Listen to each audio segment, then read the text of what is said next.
বেলার বলি হারি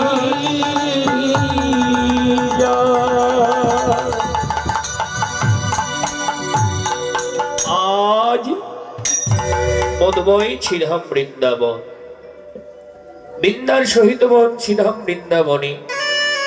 ভগবান শ্রীকৃষ্ণ ব্রজ রাখালদের নিয়ে আজ গোষ্ঠ মাঝে এসে গোষ্ঠ ক্রিয়া করেছেন। ও মায়েরা, আপনারা শান্ত আছেন, কিন্তু মনটা কিন্তু এদিকে নাই। আমি বলেছি যে আমি 4 ঘন্টা গাইব, এই 4 ঘন্টা আপনাদের সবার শোনার কোনো প্রয়োজন নাই। 5 মিনিট শুনুন জাস্ট। আর ওই 5 মিনিটের কথা নিজের মাইন্ডের কাছে, নিজের বিবেকের কাছে প্রশ্ন করুন। ওই 5 মিনিট কীর্তন শুনেই কাজ হবে, কিন্তু আপনার দেহটা এখানে আর মনটা যদি বাইরে থাকে, 24 ঘন্টা শুনে গেলেও এই হরি কথায় কৃপা হবে না। এই জন্য আগে চিত্তটা নির্মল স্নিগ্ধ করতে হবে। ভগবান আমার গোচারণ লীলা করলেন। ভগবান কি গরু চড়াইয়েছিল? আমার মতো গরুকে চড়ালো, তাই তো রাখাল হলো। পরমাত্মা রূপে তিনি আমার হৃদয়ের মধ্যে বসে এই ইন্দ্রগুলোকে পরিচালনা করছেন। একটা তত্ত্ব, একটা তথ্য, একটা অন্তরঙ্গ, একটা বহিরঙ্গ, একটা গৌণত্ব, একটা মধ্যত্ব। শুধুমাত্র বহিরঙ্গ দেখলে হবে না, অন্তরঙ্গটাকে দেখতে হবে। তথ্য দেখলে হবে না, তত্ত্বটাকে দেখতে হবে। ভগবান দেখলেন এই নব নব তৃণক্ষেত্রে সবাই তৃণ আস্বাদনে জীব লালাইতা। এই যে বাবা, নব নব তৃণক্ষেত কি? স্ত্রী পুত্র দ্বারা পরিজন সংসার সন্ততি নিয়ে সবাই শুধু আঁকড়ে ধরে থাকতে চায়, কিন্তু একবারও ভাবে না যে আমার আর বেলা নাই, জীবন রবি অস্তম্ভিত, আমার যাওয়ার সময় হয়ে গেছে। যাওয়ার কথা আমরা ভাবি না। তাই ভগবান চিন্তা করলো যে আমি একজনের মনে পড়াইয়ে দেব, আর বেলা নাই। সে যখন যাবে আর সবার মনে পড়ে যাবে। যদি এখান থেকে কোনো মা উঠে বলে, দিদি আমি বাসায় যাচ্ছি, হ্যাঁ, আর 5 জনে কিন্তু মনে পড়ে যাবে, দিদি চলে গেল, আমার যাওয়া হলো না, বাড়িতে একা আছি। হ্যাঁ, তাহলে এই যে একটা কথা, একজন গেলে যেমন 5 জনের মনে পড়ে যায়, ভগবান চিন্তা করলেন যাওয়ার কথা আমি একজনের মনে পড়াইয়ে দেব, যাতে সবাই আস্তে আস্তে গৃহে ফিরতে চায়। তাই কার মনে পড়াইয়ে দিল? আজকে মহাজন পদ লিখলেন, অবসান হলো বেলা,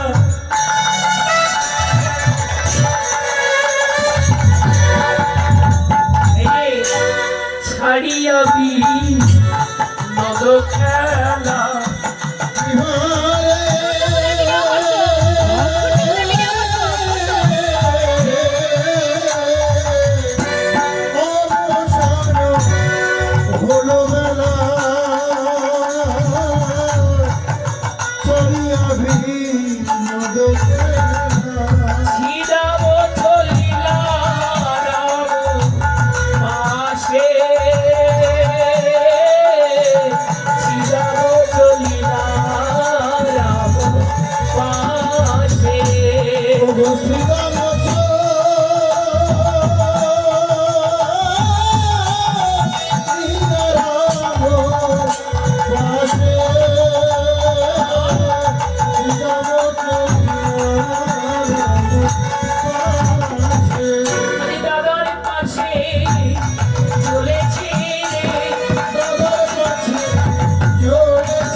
শোনো দাদা, হলো কিছু নাই,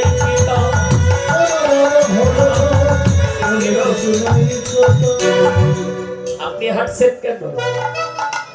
ভয় পাইনি আর আমি ওনাকেও বলে হ্যাঁ কানাই বলরাম দাদাকে বলছে মানে শ্রীরাম বলরাম দাদাকে বলছে দাদা মনে নাই শোনো দাদা হলো ধন মনে কিছু নাই কীর্তন শোনো দাদা হলো ধন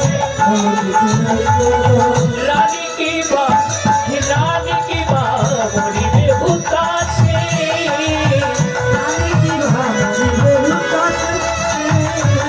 রানী কি বা মরিবে হুতাশে কি বলেছিলে দাদাকে ও দাদা তুমি মাকে কি বলেছিলে ওই রানীকে বলেছ তুমি সকালে আসিব আমি রানীকে বলেছ তুমি সকালে আসিব আমি ব্রজ করে লইয়া কানাই ও দাদা গো ব্রজ করে